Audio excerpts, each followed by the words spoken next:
بسم الله الرحمن الرحیم. السلام علیکم. زما نوم هومیوپیتیک ډاکټر طارق محمود دی او زما تعلق د رسالپور کې پیګې سره دی. هومیوپیتیک پریکټس کوم او مختلف قسمه بیماران راځي او زه ورته هومیوپیتیک دوايانې ورکوم او الله پاک چې کوم دی په هغې باندې صحت ورکوي. په محمود هومیوپیتیک کلینیک په پیج باندې مونږ اکثر په څه بیمارۍ باندې ډسکشن کوو او د یو اویرنس په شکل کې زه خپل ایکسپیرینس د تاسو سره شیر کوم. نن چې دا کومې بیمارۍ حوالې سره مونږ ډسکشن کوو نو هغه د سر درد. اکثر خلک چې کوم دی نو دا خبره کوي چې زما په سر باندې درد راځي او د هغې نه بیا ډېر زیات ډسټرب یم او بیا ډېر په تکلیف یم او دغه بیمار چې کوم دی نو هغه یا د سور کاغذ یا د شین کاغذ ګولۍ رالي او هغه خوري او وقتي طور په هغې ګولۍ سره خو د سر هغه درد ښه کېږي خو هغه مسله د هغې حل کېږي نه. هر په دویمه درېیمه یا په هفته کې یو ورځ د هغې په سر باندې درد وي، د هغې نه فریاد کوي او د هغې په وجه باندې چې کوم دی نو ډېر زیات ډسټرب وي. نو د سر درد چې کوم دی زمونږ د هومیوپیتیک فلسفي مطابق په خپله څه بیماري نه ده خو د دې په شا باندې څه بیماري وي او د هغې په وجه باندې د سر درد راځي.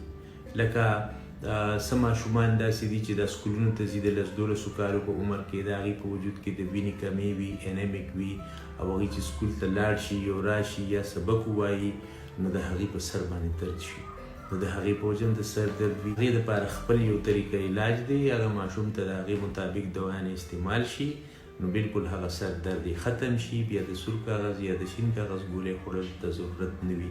څو خلک داسې وي چې د هغې معده سخته شي یعنی کانسټیپیشن قبض چې څه ته وایي د هغې سره د سر درد وي، د هغې دایمي قبض وي، هر وخت چې کوم دی د هغې معده سخته وي نو د هغې سره په سر باندې درد وي. نو که ډېرې پیرې د سر د درد ګولۍ وخوړی شي خو چې د هغې هغه کانسټیپیشن تر کومې ختم شوي نه وي، د هغې هغه قبض تر کومې ختم شوي نه وي نو د هغې هغه تکلیف چې کوم دی هغې ته وي. او څه داسې د بلډ پریشر د سیووالي سره هم د سر درد راتلی شي او په روټین کې خو د نزله زکام یا تبې سره د سر درد عام روټین دی. دا خو هر چا ته پته ده چې د نزلې سره زکام سره یا د تبې سره د سر درد وي نو خو د روټین خبره ده. خو چې نزله زکام او تبه نه وي او په روټین کې د سر درد چلیږي نو د هغې باندې موږ ډسکشن کوو. په هغې کې یو عام روټین کې زمونږ په کورونو کې اکثر کومې خویندې میندې وي هغې ته چې کوم دی څه کمزورتیا وي یا ماشوم ورته پیډینګ کوي، ماشوم پریګننسي نه پس چې کوم پیډینګ کېږي په هغې کې هم د هغې په وینه کمې راشي، په وجود کې څه د نمکیاتو څه د سالټس کمې راشي، د هغې په وجه باندې هم د هغې د سر درد وي.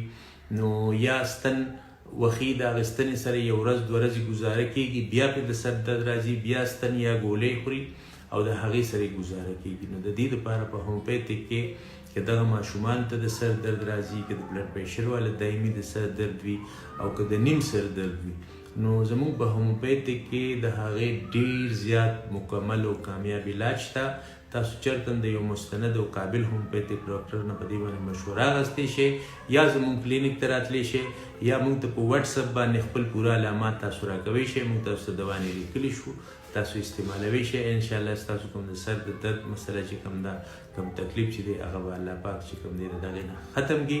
بیا ستاسو د سر د درد ګولو خوړلو ته به ضرورت نه راځي او ستاسو د انجکشن والو ته به ضرورت نه راځي. نو دې وخت کې زه تاسو نه اجازت غواړم د دې دعا سره چې الله پاک دې ټولو بیمارانو ته صحت ورکړي. تھینک یو سو مچ. السلام